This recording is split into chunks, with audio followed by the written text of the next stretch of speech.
Hello বন্ধুরা, অর্পিতাস কিচেনে তোমাদের সকলকে স্বাগত। আজ বাজার থেকে এনেছিল অনেকটা পরিমাণে পুঁই শাক।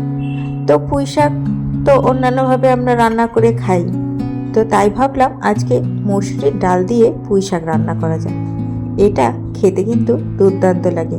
গরম গরম ভাতের সঙ্গে এক বাটি এরকম মসুরির ডাল দিয়ে পুঁই শাক রান্না থাকলে আর অন্য কিচ্ছু লাগবে না। দুটো ভাজা হলে আর এই ডাল দিলেই এক থালা ভাত কিন্তু একদম নিমিষেই শেষ। তো দেখো কিভাবে আমি এই রেসিপিটা তৈরি করি। প্রথমেই আমি এখানে নিয়ে নিয়েছি মসুর ডাল আর নিয়ে নিয়েছি পুঁই শাক। পুঁই শাকগুলো কিন্তু আমি ডাঁটা নিইনি, এখানে শুধু পাতা পাতাগুলোই ব্যবহার করেছি।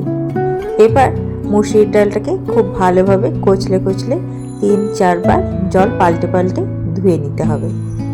এবার মসুর ডালগুলো ভালো করে পরিষ্কারভাবে ধোয়া হয়ে গেলে একটা বড় বাটির মধ্যে নিয়ে দিয়ে দেবো পরিমাণ মতন জল। এবার ওর মধ্যে দিয়ে দেবো স্বাদ মতন লবণ আর দিয়ে দেবো পরিমাণ মতন হলুদ। নুন হলুদ দিয়ে ভালোভাবে মসুর ডালটাকে মিশিয়ে নিয়ে আমি এখানে ডালটা খুব ভালোভাবে সিদ্ধ করে নেব। দেখো ডালটা আমাদের হাফ এখানে সেদ্ধ হয়ে এসেছে। এবার যে আমরা পুঁই শাকের পাতাগুলো কেটে রেখেছিলাম সেগুলোকে আমি দিয়ে দেবো ওই ডালের মধ্যে। এবার পাতাগুলো ডালের সঙ্গে খুব ভালোভাবে মিশিয়ে দেবো। দিয়ে ডালটা আর পুঁই শাকের পাতাগুলোকে আমি খুব ভালোভাবে সিদ্ধ করে নেব।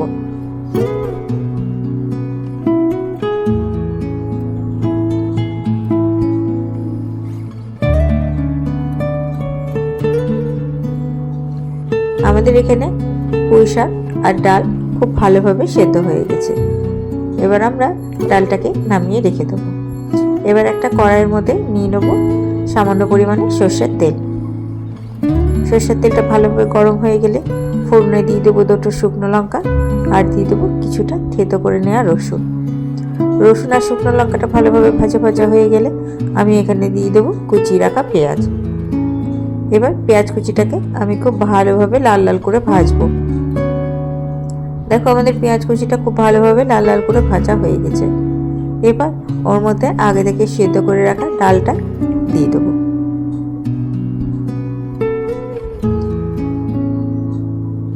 এবার ডালটা দিয়ে খুব ভালোভাবে নেড়ে ছেড়ে খুব সুন্দরভাবে ফুটিয়ে নেব। তাহলে রেডি হয়ে গেল দেখো আমাদের পুঁই শাক দিয়ে মসুরির ডাল। এই অবস্থাতে তোমরা নুনটা একবার চেক করে নিও, যদি কম লাগে তাহলে একটু দিয়ে দিও। ব্যাস দেখলে তো তাহলে কত সহজেই এই পালং শাক দিয়ে মসুরির ডালটা তৈরি করে নেওয়া যায়।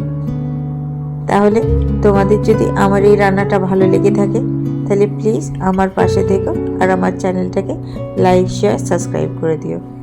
Thank you.